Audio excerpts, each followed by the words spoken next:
Indian army में corruption है? हाँ, फौज में करप्शन है और सर्विसेज में बहुत ज्यादा करप्शन है। एक ईमानदार फौजी था, जब आँख खुली तो पता चला कि वो चोरों की बस्ती में है। हमारे पास बेसिक इक्विपमेंट नहीं था, अभी भी नहीं है। जब तक मैंने फौज छोड़ी थी तब तक हम वो हेलमेट इस्तेमाल कर रहे थे जो सेकंड वर्ल्ड वॉर में इस्तेमाल हो रहे थे। करप्शन है?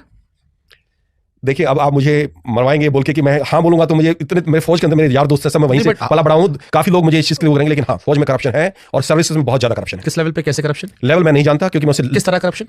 मैं कार रिलीज करता था। मैंने जो रेडी हिमालय कार रैली होती है उसमें 2006 में मैं रनर्स अप भी था एक्सट्रीम कैटेगरी में। वो बार बार प्रॉब्लम आ रही थी उसके अंदर ना, तब मुझे जो ईएमई के अफसर होते हैं, जो फौज में एक महकमा है जो रिपेयर करता है गाड़ियों को, सारे कॉन्ट्रैक्ट्स लेता है, बाहर से चीज लेता है, तो वो एक बंदा कहता है, मुझे एक कॉन्ट्रैक्टर बता रहा है जो ग्रीस सप्लाई करता है फौज को, ग्रीस कहता है हम सारी जो बिल्कुल थर्ड नकली ग्रीस दे रहे हैं, मुझे तो हैरानी है कि फौजी गाड़ी से वो चल कैसे रही हैं, और वो जो प्रोक्योर करने पता है क्या आ रहा है। तो है करप्शन, है सप्लाईज में करप्शन है, चाहे ऑर्डिनेंस हो, सप्लाई कोड सर्विसेज हो या ईएमई हो, इनमें है। और हम काफी जब से फौज ज्वाइन की थी, यंगस्टर थे, जब लेफ्टिनेंट कैप्टन थे, तब से सुनते आ रहे हैं उनमें, लेकिन पिन पॉइंट करना किस लेवल पे है क्या मुश्किल है। ये कैसे पॉसिबल कि जो भी फौजी जा रहा है, फौज वो जगह है जहां पर एक इंसान परिवार भूलकर शहादत देने को तैयार है। फौज वो जगह है जहां घर परिवार सब छूट जाता है, सिर्फ देश का हित आगे रहता है। तो जहां पर इतना डेडिकेशन लेवल हो कि आपकी जिंदगी की परवाह नहीं है भारत माता के झंडे के आगे, वहां पर फिर ये करप्शन कैसे इतने सालों से पला बढ़ा है? क्योंकि हर दूसरी फिल्म में दिखाया जाता है, हम फिल्मों के जरिए भी देखते हैं, कहानियों में भी सुनते हैं। मेरे पास वीके सिंह साहब भी आए थे, उनसे भी मैंने समझने की कोशिश की थी। और राजीव गांधी जी के जमाने से लेकर अब तक हर बार ऑपोजिशन जो है वो आरोप लगाता है कि ये जो डील हुई इसमें इतना पैसा खाया गया, इतना पैसा इधर गया। How is it possible? देखिए, दो चीज बताऊंगा आपको मैं। पहली चीज, बोले हर कोई डेडिकेटेड है।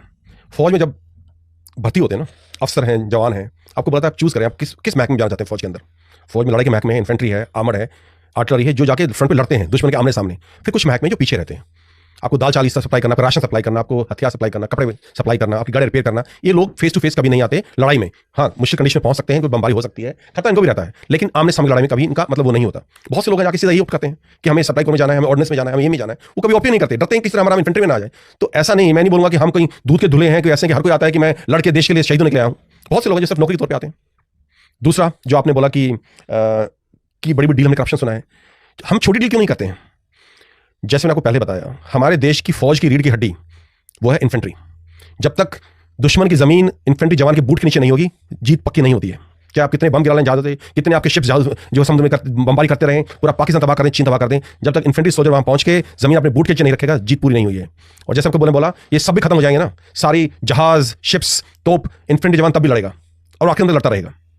लेकिन अब तक, और मैंने फौज 8-9 साल पहले छोड़ी है, सेकंड लेफ्टिनेंट से लेके लेफ्टिनेंट कर्नल तक जो भी 20-25 साल जो नौकरी की है, हमारे पास बेसिक इक्विपमेंट नहीं था, अभी भी नहीं। अभी मैं जाऊं देखता हूं, आप किसी भी ग्रेड 1 आर्मी देखेंगे ना, first army, they will all have knee pads, they will all have goggles, they will all have quality helmets, they will all have Kevlar wastes. हमारे पास अब भी नहीं है। और ये चीजें, जितना आप एक एयरक्राफ्ट कैरियर पे खर्च कर रहे हैं ना पैसा, सिर्फ एक एयरक्राफ्ट पे जितना जो $1 बिलियन लगा रहे हैं, उसमें आप पूरी इन्फेंट्री को अच्छी से